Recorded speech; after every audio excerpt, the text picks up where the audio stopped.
Hello, my name is Katrina Meistering, and I'm going to cover with you today a bit about the NAR Sitzer Burnett proposed settlement that came out this past Friday on March 15th, 2024.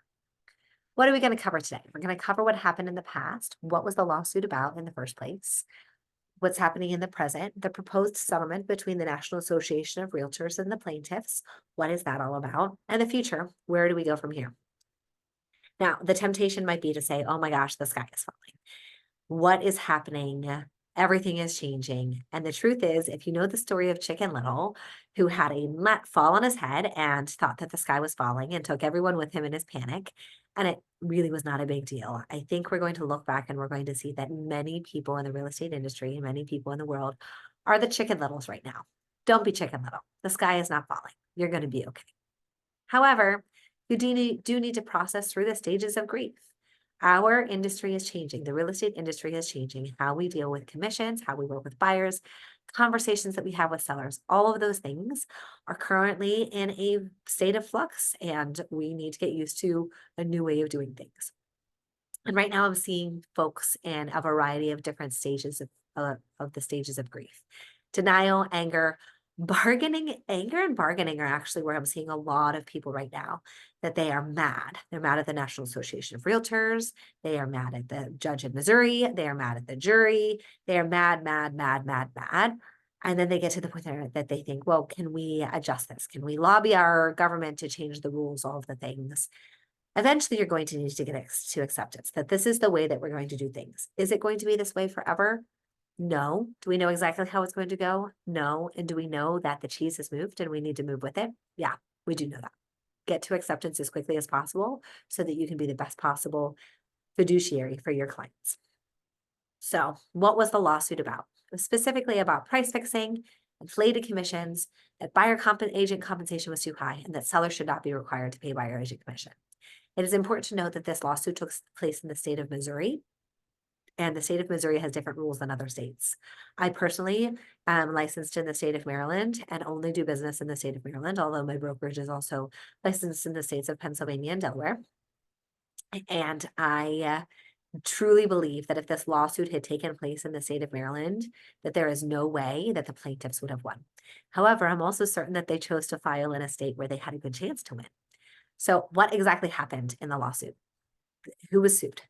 The National Association of Realtors, Anywhere Real Estate, Anywhere owns Coldwell Banker, and several other large brokerages. Berkshire Hathaway Home Services, Home Services also owns Long and Foster locally, Keller Williams, and Remax.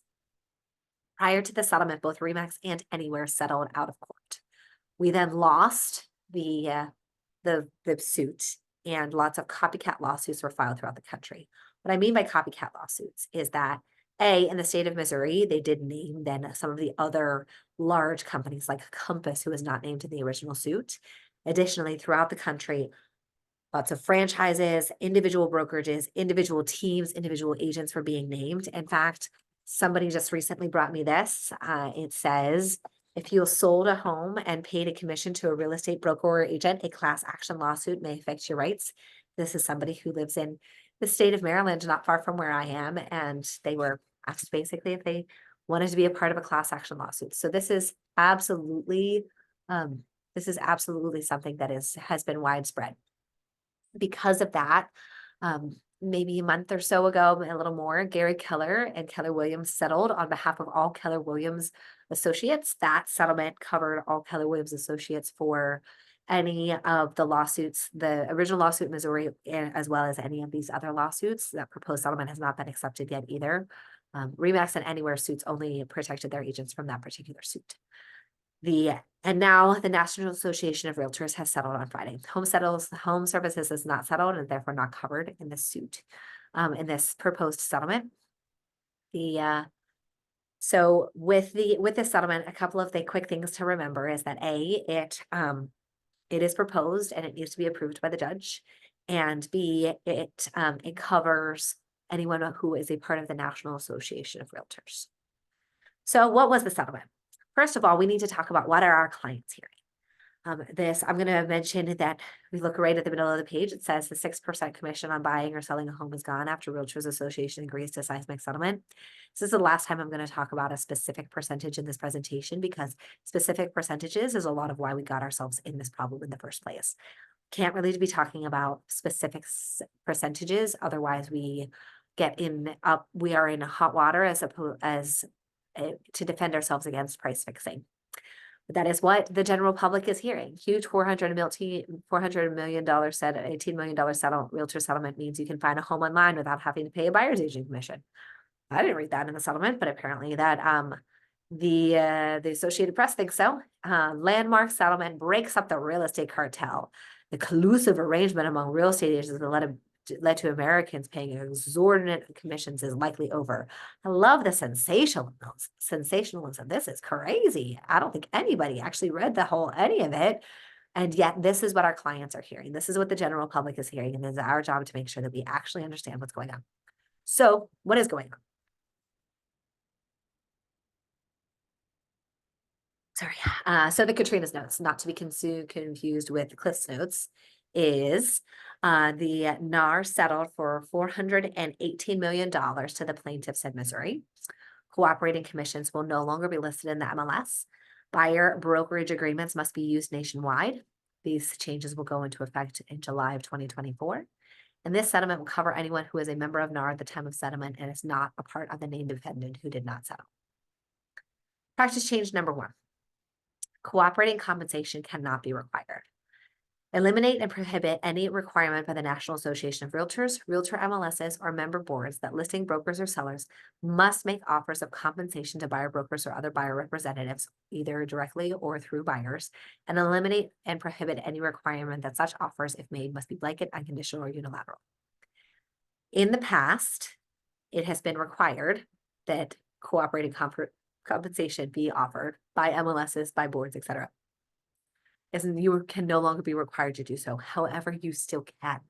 You can still offer cooperating compensation. The board and the MLS cannot be required to do so. In the state of Maryland, we use Bright, and prior to several months ago, maybe a year ago, you were required to put at least $1 in the cooperating compensation field. That was changed to allow 0. National Association of Realtors, your local board and MLS cannot require you to do so. However, your brokerage can, your team leader can, whoever is supervising you on that individual level can.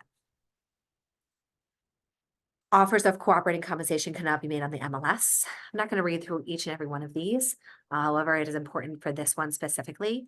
Prohibit realtors, MLS participants, subscribers, other real estate brokers, other real estate agents, and their sellers from making offers of compensation on the MLS to buyer brokers or other buyer representatives, or B, disclosing on the MLS listing broker compensation or total broker compensation. This is where it cannot be listed on the MLS at all. And the next practice change actually covers that as well. But what does that mean? Nowhere in the MLS can cooperating agent compensation be listed. No field, not in the remarks, not in disclosure, not anywhere. It can be offered and listed elsewhere, not on the MLS. We'll have more on that to come. No more cooperating agent compensation field in the MLS. So that means in the state of Maryland, this field, that one that we all look at, it's going away. I want to pause on this real quick though, because what is happening is a lot of folks are saying based upon this, well, what if I put it in the remarks, or I put it in the disclosures, or I have, 4 Hershey Kisses on the sink, and that means that the cooperating compensation is such and such. Guys, stop. This is what's getting us into legal hot water, is they're setting rules and we're trying to work around them. The rule is the rule is the rule. No more cooperating compensation on the MLS. It can be made, offers of cooperating compensation can be made, and they can be made elsewhere. Cannot be on the MLS in any way, shape, or form. MLS cannot require cooperating compensation to be a part. Previously, it was said that if you're a part of the MLS, you have to offer cooperating compensation in some areas. That is no longer allowed. Now, this is a long one, but no one can create another site to list cooperating compensation from all brokers. What does that mean? You can't create a non-MLS MLS to do what the MLS can no longer do. I've heard a lot of folks saying, well, if we can't put it on the MLS, well, why don't we create another neutral third-party non-MLS website that everybody logs into, and they say, this is what our cooperating compensation is.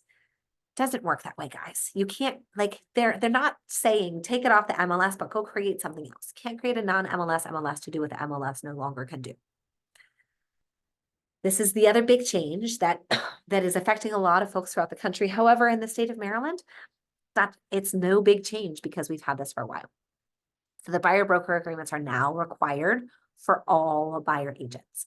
Unless inconsistent with state or federal law or regulation before or during the operation of this paragraph of the settlement agreement, require that all Realtor MLS participants working with a buyer enter into a written agreement before the buyer tours any homes. And this is where you can see I'll have started having screenshots instead of typing because it was a lot of typing. To the extent such that a realtor or participant will receive compensation from any source, the agreement must specify and conspicuously disclose the amount or rate of compensation it will receive or how this amount will be determined. The amount of compensation reflected must be objectively ascertainable and may not be open-ended. Buyer broker compensation shall be whatever the seller is offering the buyer. Such a realtor or participant may not receive compensation for brokerage services from any source that exceed the amount or rate agreed to in the buyer agreement. So what does all of that mean? That means you have to have a buyer broker agreement, buyer agency agreement, and it has to disclose compensation. The amount cannot be open-ended, and the agent cannot receive a commission above what the buyer's agreement outlines. This is very key here, that it cannot be open-ended and you cannot receive more than what it outlines. If your buyer's agreement says, I'm going to receive X percentage or X dollar amount, and you find out that a seller is willing to pay buyer agent compensation above that amount, you cannot receive that amount because that was above what is listed in your buyer broker agreement. However, you can choose to accept less. The big question for a lot of this has to do with bonuses that go to agents who bring a buyer, where it's X percentage plus a bonus of X thousands of dollars in order to facilitate bringing the buyer in the contract. If that's not in your buyer brokerage agreement, you cannot accept it. You also cannot make it open-ended. You can't say X percentage plus any bonuses paid by the seller or the seller's agent. It has to be very specific and you cannot accept more. So what does that mean? Not much is going to change in the state of Maryland, except now you really need to follow the rules. You were always supposed to get buyer agency signed before showing the property. Otherwise, you represented the seller. Now, you have to. There's no question whatsoever. You're not just required to, you are putting yourself, your buyers and sellers at a huge service to not have a buyer agency agreement signed. You cannot say that the services for buyers are free. Guys, you never should have been doing that in the first place. They're not free. Somebody's paying for it. Whether I pay for it or you pay for it, that doesn't mean that it's free.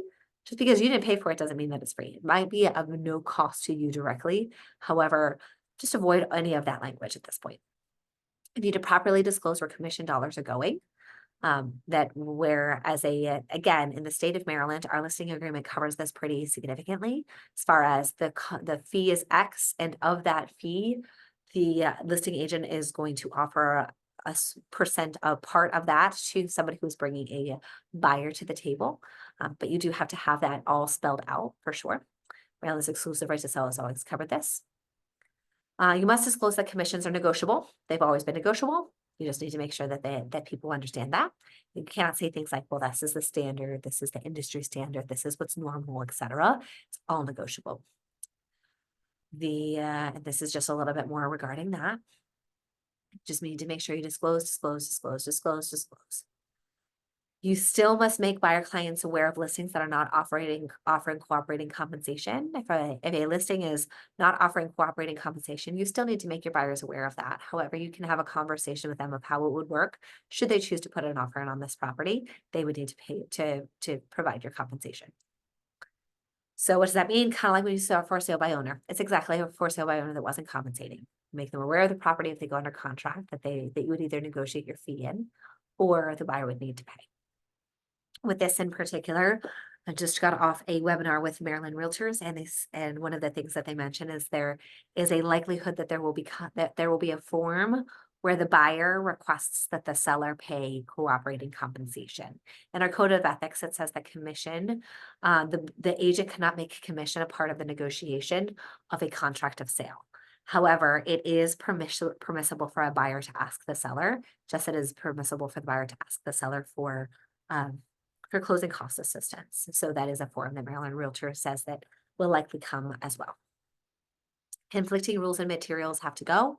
Anything that says anything to the contrary, got to get out.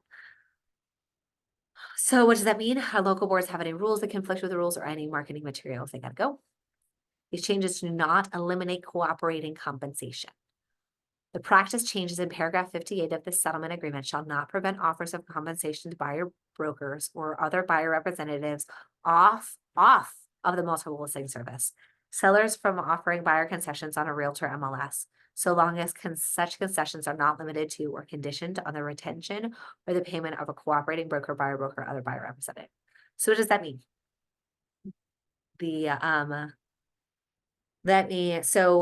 With that means that we can still offer cooperating compensation. It can be on third-party websites, it can be on our own websites, it can be all kinds of other places. It just simply cannot be on the MLS. So what should I care about in all of this? The big pieces are: 1, get buyer agency signed every time and cover your actual commission. Additionally, make sure that that compensation section has a fair amount that you would choose to get paid. In the past, people were ambiguous about it, what this per MLS or whatever the seller is willing to pay. Can't do that anymore, because now, A, that's open-ended, and B, you won't get paid. You're saying that you will work for what the seller's willing to pay. What if they're willing to pay 0? The way that we handle commissions and the disclosure of cooperating compensation will change. How? I don't know. Nobody does. It's too soon. The National Association of Realtors released this proposed settlement on Friday, and it took everyone by surprise. No one had fair warning. I know the Maryland Realtors was talking about they had developed new forms that were going to come out April 1st that now they have to completely revise because of this proposed settlement. The MLS, we know for sure, will no longer list compensation as of July. So we really need to learn our value, the value for sellers, the value for buyers. What are the things? How do we articulate the reasons why we are worth every penny that is paid to realtors? Okay, so what happens now? There's a book called The 6 Thinking Hats. I don't know if any of y'all have heard of it, but there's 6 different ways of looking at things. I think too often, each one of us probably has a bent of how we are naturally wired. And then we have ones that have come a little less naturally. And this book essentially talks about how they're all different and they're all valuable in different situations. So we're going to evaluate each and every one of this particular proposed settlement based upon each one of these thinking hats. So the white hat, data, facts, fun stuff, right? This is what we just covered. We covered all of the data. We covered all of the facts. So the next hat is the black hat. What are the potential problems that may arise? Difficulties, potential problems. Currently, the difficulties that people are seeing today are questions from clients. Nothing has actually changed in the way that we're doing things. Nothing, guys. And it won't change until July. However, those headlines that I showed at the beginning, they are real. And we're getting more objections from clients. We're getting more questions from clients, more confusion, more fear, more scarcity. And it is our job to make sure that we are well-versed on what is going on, what we think will happen, and how it's going to affect our clients. For future concerns, will sellers pay cooperating compensation as a standard? I don't know. Will buyers be able to pay if sellers do not? I don't know. What do we do if buyers can't pay and sellers won't? We'll figure that out too. What about VA loans? It's too soon to tell. I've had conversations with multiple different people, and there are so many people related to our industry that are working on this. I know that they're talking about lending rules, and can a buyer wrap in compensation into the loan in a way that they currently can't? What are the options? There are options. Some of the rules will need to change. Right now, it's a new wild, wild west, and we have to figure out how it's going to work. We need to figure out the rules of the road, and then we'll be able to drive along it. Blue hat, manage process, next steps, and action plans. I love process. So Maryland Realtors released new forms and guidance. They had a great webinar today, which I believe you can watch recorded as well. Right is creating a concession field in the MLS. This is key because while the rules really says you cannot have a standard field for cooperating compensation, you can have a concession field. So the seller can say, I am going to offer X percentage concession to any buyer. That buyer then can then choose to direct that to their buyer's agent. KW is offering the ability to offer cooperating commission on our agent websites. I'm sure other brokerages are as well, but keep in mind that individual brokerages do have the capability of showing cooperating compensation on their websites. One of the key things here is that while you can have the concession field, I want to make sure that folks do not end up having their sellers double pay by saying that there's a concession and then saying there's also cooperating compensation. Really, it would be one or the other. And again, next step is learn your value. Go back, read those agency agreements, read the listing agreements, work on your buyer presentation, work on your listing presentation, have conversations with others about how they're providing the most value to their clients to be able to earn those commissions. Up your game on buyer agency, up your game on buyer consultation, up your game on understanding compensation, and just up your game on skills. Up your game, guys. Red hat. What are your feelings, hunches, instinct, intuition? Guys, I got feelings. I don't know about the rest of you. I definitely have feelings, and feelings are important. A lot of what guides us is our instinct, is our intuition. How do we think it's going to go? Now, the truth is, this is a dangerous hat to put on right now. No one knows exactly what is going to happen. All I know is that we should probably plan for the worst and hope for the best. My intuition says realtors are not going away. Compensation for real estate is not going away, and yet it's going to change. And we're going to need to be able to be nimble and be able to pivot quickly when we find out new rules and the new practices. Yellow hat, values and benefits, why something may work. I love this one because this is why this is happening for me, not to me. This is happening for you, not to you. And that can be a challenge when you look at something and you think, how is this a benefit to buyers? How is it a benefit to sellers? How is it a benefit to agents? How is it a benefit to anyone other than the attorneys who are pocketing 30% of the settlement? And it's happening for you, not to you. This is going to separate the real estate agent from the real estate professional. The industry is saturated with agents, and some of them are fantastic, and some of them are not. And I think this is going to separate people out. It used to be that someone could say, oh, hire me. You don't have to pay me anything of this. The seller's going to pay me. And then when they do a terrible job, it's not as big of a deal because at least the buyer didn't pay them. And now we're really going to have to show that we understand what's going on, that we are a great fiduciary for our clients. It's going to cause each and every one of us to up our game. It really is. The game has changed and you got to change with it.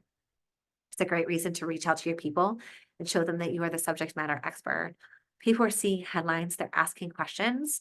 It's important for you to be able to know what that is and to show up for your people as an actual fiduciary and subject matter expert. Time to do some new skills training. I know a lot of people are like, I know what I'm doing. None of us knows what we're doing right now when it comes to the new way things are because no one has experienced it. Go get some training, learn what you're doing. Green hat, creativity, solutions, alternatives, and new ideas. This is not the time to be creative, guys. I mean, I don't know if y'all are on the same social media groups that I am, that people are going crazy. And there is a piece of, until we know the specific guidelines of what we are and are not allowed to do, but maybe think of the ideas, but wait to implement anything. Don't start going crazy with all kinds of, how do I plan for things that I don't know are happening? For now, we follow the guidance of NAR, Bright, and our local boards. The time to be creative when we have official guidance on how it works, when new forms come out, when clarity is out on where cooperating compensation can be listed and can't be listed and how that's going to look. And honestly, it's going to take creativity for the next year or so while we figure it out. What isn't going to happen? 1 million agents aren't getting out in the next year. Buyer agency is not going away. Cooperating compensation isn't going away. 6% commission isn't dead. It was never actually alive in the first place, by the way. It was just one of many options on a menu of negotiable commissions. Realtors are not becoming obsolete. And the general public is hearing all of these things. Just need to make sure that they know the difference between the truth and the 11 o'clock news. So how is I as a buyer's agent going to get paid? I'm going to end on this because this is probably the biggest key skill that we all need to learn is how do we articulate this with a client in a buyer consultation. So I'm going to cover this and then probably we'll be back with some best practices as far as skills, as far as sharing your value, etc. And it's a pretty simple dialogue. When it comes to the compensation section of the buyer agency agreement that you're going through at the end of your buyer consultation, where they're going to sign an agreement to work with you and you alone to represent them as the buyer, you're going to say, there's really three ways that I get paid. Way number one is it's possible that the seller is offering compensation from the beginning, and that will cover my fee. My fee is X. It's possible the seller is simply going to cover that. Second way is there may be a negotiation where we ask the seller to pay for that compensation. And the third way is that what the seller is willing to pay and where my fee is, that there is a gap and that we need to figure out how to fill that gap. And my commitment to you as your agent is to make sure that if there is that gap, that we have that conversation before writing an offer or going under contract on a property. Fair? Fair. Guys, sky is not falling. We're going to be okay. This is all we're going to figure out what we're going to do and how we're going to get there. And if you have any questions at all, I have been following all of the different large brands and what they're saying, National Association of Realtors, Maryland Realtors, Bright, really any source that I can find. I've read the settlement multiple times. The sky is not falling. And I believe that this is happening for us, not to us. And it's a great opportunity for us all to be better. So let's be better together.